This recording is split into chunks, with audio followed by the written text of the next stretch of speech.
If any other television show had asked, do you want to be on our show? It would have been an easy answer, which was no. I wasn't even in a high school play. But because someone said you can work next to Richard and Roger and Tom, I was like, yes, of course. Kevin O'Connor, welcome to the Spark. Thank you very much. Glad to be here. This old house is a pioneer. It started in 1979, premiering in 1979. There probably are houses that were new then that are old houses now that you could renovate. But history aside, let's talk about the program and how it's unique. What made it different? What made it successful over the years? A couple of things. I would say the first is it was truly reality television, and by that I mean not the definition that I think we hold today for much of what we are calling reality television. Back in 1979, the idea was to follow a job site and put a microphone on master carpenter Norm Abram and the other folks who were on the job site.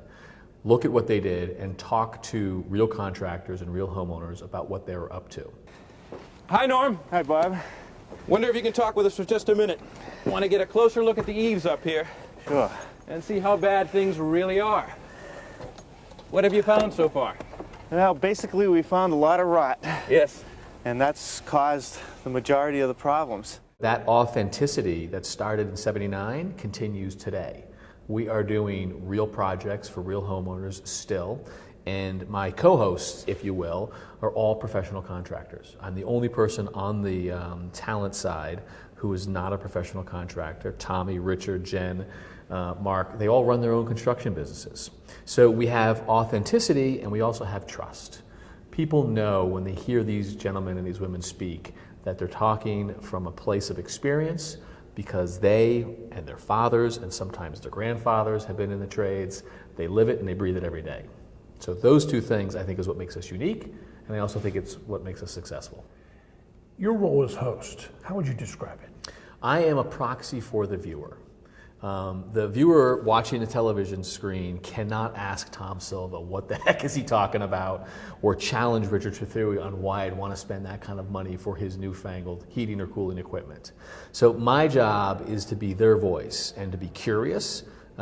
It's why the host has never been a professional contractor. It's basically the homeowner, and I go and I say, okay, tell me why we're doing it this way, and when they use some jargon, I stop them and say, I don't know what that means, I've never done it before, can you slow down, say it again, and really just be what the homeowner would be if they were standing next to Richard Trethewey or Jen Nawada and ask those questions.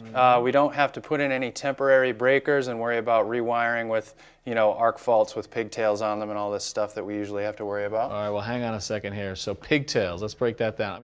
You didn't audition for this job. No. Tell us how it came about. The short story is that my wife and I bought our first house, which was a two-family fixer-upper, and literally nothing worked. And honestly, I don't know why we did this, Scott, but we needed to fix and replicate this historical detail.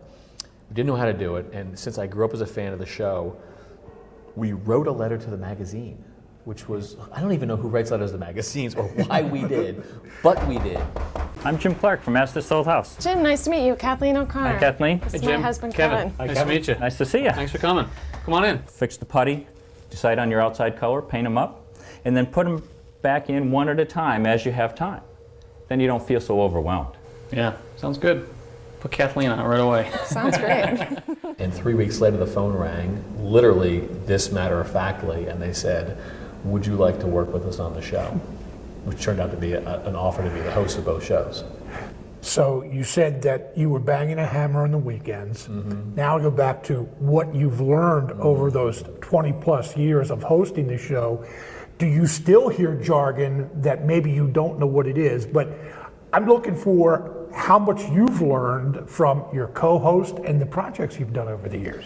I have learned a ton because I've been swimming in the deep end of the pool for many, many years, and I'm constantly around these very smart gentlemen and women who are telling me stuff. That being said, you would be surprised how little I know.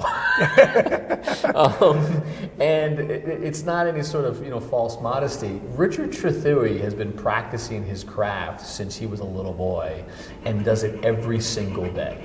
He is in and out of the mechanical the physics, the distribution chain of these pieces of equipment, latest and greatest. Whether we have a brand new flange connected to that old cast iron pipe, we've got a great connection to the bottom of this bowl. You will not have another leak. Thank you. All right, as is our custom on Access to House, you should do the honors. My rule of thumb is, if there's ever a question about how to do something, and I am standing next to, say, Tom Silva, who do you want the answer from?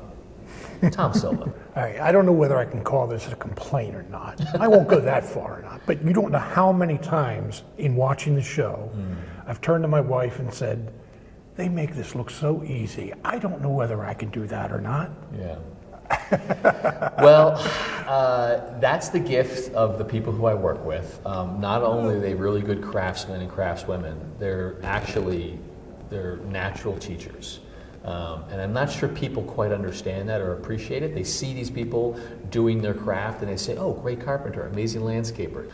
But they have an ability to explain it as a teacher would explain it. And so it's very fluid and it's very smooth. And you're right, it's not nearly as easy to do for mere mortals like us as it is for them. So what's changed, not necessarily with the show over the last 20 years or so, but trends that you've seen over the last 20 years? Well, there are always aesthetic trends, for sure, and we've seen them, some come and go. You know, the farmhouse modern came on like a storm. I think it's fading right now. We have seen the mid-century modern trend that happened, you know, before my lifetime, but we've seen it put in place, and then we've seen it sort of fall out of favor, and now we've seen it back. I have definitely seen sort of all those aesthetics, but to me, the trends that are sort of the most interesting are the changes in the way that construction actually happens. I don't think people appreciate how many advances have actually happened within the construction industry, and by that I mean new materials, new products, new efficiencies. The magic behind your walls, that gray box in your basement that keeps you warm, those things are being improved all of the time. There are tasks that craftsmen used to do, 3, 4, 5 different tasks, that have now been compressed into one step because we have new materials. And those are the things that most homeowners don't appreciate, but they're actually going on behind the scenes. And it's a credit to these people who do this professionally that they stay on top of that stuff and that they adopt those. And I think it's one of the things that separates the really good builders from the medium builders and the poor builders. There have been a lot of changes in society and even on the planet over the last 20 years. I think we're going to have to, if we haven't already, make some changes with how we look to heat our homes or to be prepared for climate change, for those severe storms that so much of the country has experienced. Well, I think we're going to have to, and I think we are. I will point out, however, that the consumer is actually a very intelligent being. They know in mass when things are ready for adoption and when they are not. And I can't tell you how many times I've had conversations with Richard or his son about oil's going away or the price is going to be so prohibitive, and it hasn't happened. There are still things out there that are sort of, you know, not allowing that to happen. That little gray box in your basement, if you think about the efficiencies you get from a natural gas-fired furnace or boiler, you know, they're in the mid-90s% efficiency. That's because for 150 years they have been continuously refined. And so that's a tough thing to knock off the block. We do have the technology with heat pumps, for example, to do that, but a lot of things have to sort of fall in place. And then we've got 125 million households which already exist that need to be converted. So I think the future and the path forward is clear and actually bright, but I think people's frustration with it not happening faster, while justified, or I should say understandable, I don't think that they understand the nuances enough for why it isn't happening just overnight. It's a big country and a lot of things to change. I also understand that you're very passionate about young people learning a skill.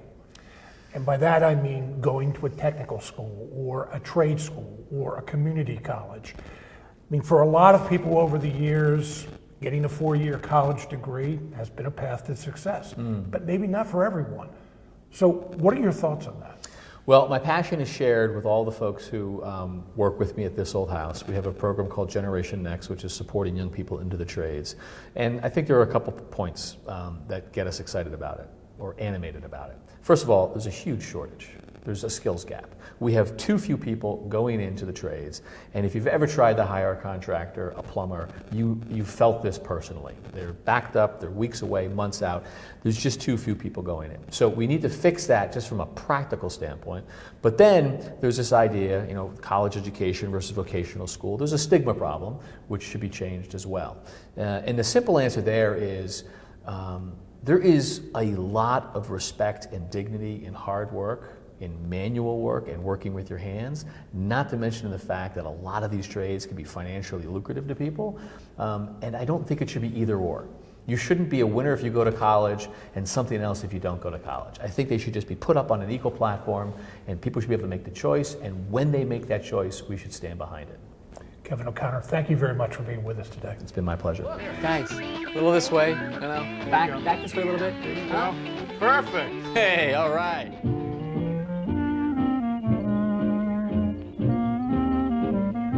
This video was produced for Mosaic by WITF. To help support this project, please visit witf.org/mosaic.